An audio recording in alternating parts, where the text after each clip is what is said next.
Hi hello నమస్తే, నేను మీ Mister Perfect. Welcome to Garam Masala. నిన్ననేమో ఇంట్లోనే చక్కెర తయారు చేస్తానని ప్రయోగాలు చేశాడు మా పిచ్చి తమ్ముడు. మరి ఇవాళ ఏం చేస్తున్నాడో ఎక్కడున్నాడో ఏమో. రే తమ్ముడు. Hi hello this is doctor చిట్టి, MBBS in MGBS university, FRCS in JBS university. ఒరే తమ్ముడు, కంపౌండర్కి అసిస్టెంట్ కూడా పనికిరావు. నువ్వు డాక్టర్ ఏందిరా చెప్పు. పేషెంట్లు వచ్చే టైం అయిందన్నా, ఎక్కువ మాట్లాడకు. ఎవలే బాబు ఫస్ట్ పేషెంట్ రావాలి. చెఫ్ అయ్యా, నీ ప్రాబ్లం ఏంటి? ప్రాబ్లం నిన్నటువంటి లూజ్ మోషన్ సార్. లూజ్ మోషన్సా? జర్ర దూరం జరుగు. చేతులు మంచిగా కట్టుకున్నావా? చెయ్యి ఇక్కడదే. నిన్న రాత్రి నుంచా? అవును సార్, నిన్నటువంటి. అవునా, ఇదేనా లూజ్ మోషన్స్? ఇగో నువ్వు ఒక పని చెయ్యు, నువ్వు కారఫోడ్ తక్కువ తిను, అరటి పండ్లు ఎక్కువ తిను, పోతుంది. ఓకేనా? ఇగో ఇప్పటి మందము నేను ఏం చేస్తా అంటే ఒక 4 డైపర్లు రాస్తున్నా. ఓకేనా? తక్కువైపోతుంది. రేపు తక్కువ కాకపోతే ఒక 3,000 తీసుకొని రా. 3,000 తీసుకొని వస్తే నీ పెద్ద పేగుకు ఆపరేషన్ చేద్దాం, సరేనా? ఒరే వెదవా, లూజ్ మోషన్స్ కి ఆపరేషన్ ఏంట్రా? డాక్టర్వు నువ్వా నేనా? అరే, లూజ్ మోషన్ ప్రాబ్లం నీకేందో తెలుసా? పొయ్యి పాపం ఆయన కడుపుల పేగులు కూడా బయటకు వస్తాయి. ఎవరు రెస్పాన్సిబిలిటీ? డాక్టర్లను క్వశ్చన్ వేయద్దు, డాక్టర్లు చెప్పింది వినాలి. బాబు ఆయన అట్లే అంటాడు కానీ నువ్వేం పట్టించుకోకు.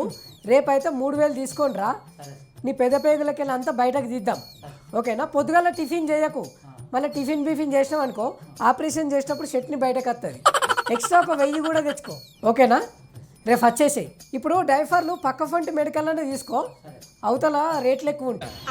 ఈడైతే అగ్గు బిగిస్తాడు. ఓకేనా? నమస్తే. మర్చిపోకు, మళ్ళీ వేరే డాక్టర్ దగ్గరికి పోయావు. ఓకే. ఒరే పిచ్చి తమ్ముడు, అసలు నీలాంటి వాళ్ళని నమ్మి జనాలు అలా ఎలా వస్తున్నారా? అరే ఏందన్నా నీ లొల్లి, అసలుకేది రోగాల కాలం. మా దందాన్ని ఖరాబ్ చేయకు, తర్వాత రాపో నువ్వు. నెక్స్ట్ పేషెంట్ ఎవరయ్యా? రండ్రి. ఏం పేరు? మధువా?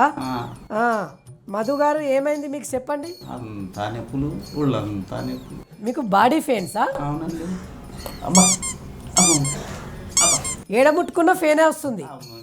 This is psychological biological I syndrome. ఇది అదే. నిజం చెప్పండి, మీకు నిన్న మీ భార్య గారు కొట్టారు కదా? మీకు ఎట్లా తెలుసండి? నాకు తెలిసిపోతుంది అయ్యా, నీలాంటి పేషెంట్లను ఎంతో మందిని చూసాను నేను. ఓకేనా అన్నా? చూసినావా ఇలా భార్య కొట్టిందని ఎట్లా కనిపెట్టిందో? అది డాక్టర్ చిట్టి అంటే. ఒరే తమ్ముడు, నీ ట్రీట్మెంట్ ఏమన్నా తేడా కొట్టని, అప్పుడు అందరూ కలిసి నిన్ను కొడతారు. ఇగో అన్న, ఇదివరకు దాకా మీ భార్య భగవన్లతో కొట్టింది కదా, ఇప్పుడు నేను కొన్ని రాస్తా, అవి తీసుకొచ్చుకుంటే ఎంత కొట్టినా మీకు బాడీ పెయిన్స్ రావు. ఓకేనా? 4 రాస్తున్నా. ఇగో ఇవి వాడు. అరే డాక్టర్ల రాత నీకు అర్థం కాదన్నా, నేను చెప్తాను. 2 స్పంజులు, 3 ప్లాస్టిక్ బగోన్లు. ఓకేనా? 2 చీపురు కట్టలు. ఇదివరకు బగోన్లతో కొట్టింది కాబట్టి మీకు బాడీ పెయిన్స్ వచ్చినాయి. ఇవి వాడితే దెబ్బలు తక్కువ తాకితే బాడీ పెయిన్స్ కూడా ఉన్నాయి. ఓకేనా? ఇవి వాడు. 500 ఫోన్పే చేసిపోయావు. ఒరే పిచ్చి తమ్ముడు, బాడీ పెయిన్స్ కు కిరాణా సామాన్ లిస్ట్ రాస్తావేంట్రా? రే, అసలు నీ డాక్టర్ సర్టిఫికెట్ ఒక్కసారి చూపించో. అరే సర్టిఫికెట్ నీకెందుకు చూపించాలన్నా? నువ్వేమన్నా పోలీసువా లాయర్వా? నేను చూపియా. కావాలంటే నీకేమన్నా ప్రాబ్లం ఉంటే చెప్పు, డిస్కౌంట్లో ట్రీట్మెంట్ చేస్తాను నేను. అవునా పిచ్చి తమ్ముడు? అవునా? అయితే రాత్రి నుంచి నాకు ఒకటే తలకాయ నొప్పి లేస్తుంది. ఏం ట్రీట్మెంట్ చేస్తూ వచ్చాయి? రాత్రి నుంచి తలనొప్పి అంటే this is headache history from science mystery. ఇది అదే అన్న. ఒకటి చెప్పు, నువ్వు రాత్రి ఆడోళ్ళతో కలిసి సీరియల్ ఎక్కువ చూస్తావా? ఎందుకంటే సీరియళ్లతోనే పెద్ద తలనొప్పిలు వస్తాయి. నీకు అర్జెంటుగా ల్యాబ్లో టెస్టులు చేయాలా? దవాఖానలకు రాను దా, వచ్చేసేయి. వద్దురా బాబు, వద్దు. నువ్వొద్దు, నీ ట్రీట్మెంట్ వద్దు.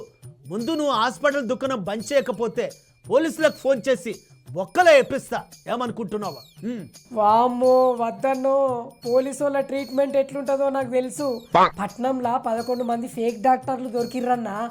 ముచ్చట చెప్పనీకే గిట్లా డాక్టర్ వేసాం కట్టినా, అంతే. నేను డాక్టర్ని కాదు. వామ్మో నిజమేరా తమ్ముడు, జూబ్లీ సికింద్రాబాద్ ఏరియాలో నకిలీ సర్టిఫికెట్స్తో హాస్పిటల్ నడిపిస్తున్న చాలా మంది ఫేక్ డాక్టర్ని అరెస్ట్ చేశారు పోలీసులు. కాదన్నా ఆ దొరికిన దాంట్లో ఇంటర్ ఫెయిల్ అయిన వాళ్ళు కూడా ఉన్నారట. అసలు డాక్టర్ చదవకుండా దినాము 100 మందికి గ్లూకోజ్ లెక్కించుకుంటా కుట్లేసుకుంటా మరీ ట్రీట్మెంట్ చేస్తున్నారట. వాళ్ళు నిజమైన డాక్టర్లు కాదని జనాలు ఒక్కరు కూడా కనిపెట్టలేరు. ఏం చేస్తాం రా తమ్ముడు, ఇవాళ రేపు గల్లీకో క్లినిక్ పుట్టుకొచ్చింది. దగ్గరలో ఉందని, డాక్టర్ మంచిగా మాట్లాడతాడని చాలామంది ఫేక్ డాక్టర్ దగ్గరికి వెళ్ళి తమ ఆరోగ్యాన్ని పాడు చేసుకుంటున్నారు. నిజమే అన్నో, మనం ఒక రోగంతో పోతే వాళ్ళు ఇంకో ట్రీట్మెంట్ చేస్తారు. అడ్డగోలు యాంటీబయాటిక్స్ రాసే వరకు అవి మన ఆర్గాన్స్ మీద ఎఫెక్ట్ చూపిస్తాయి.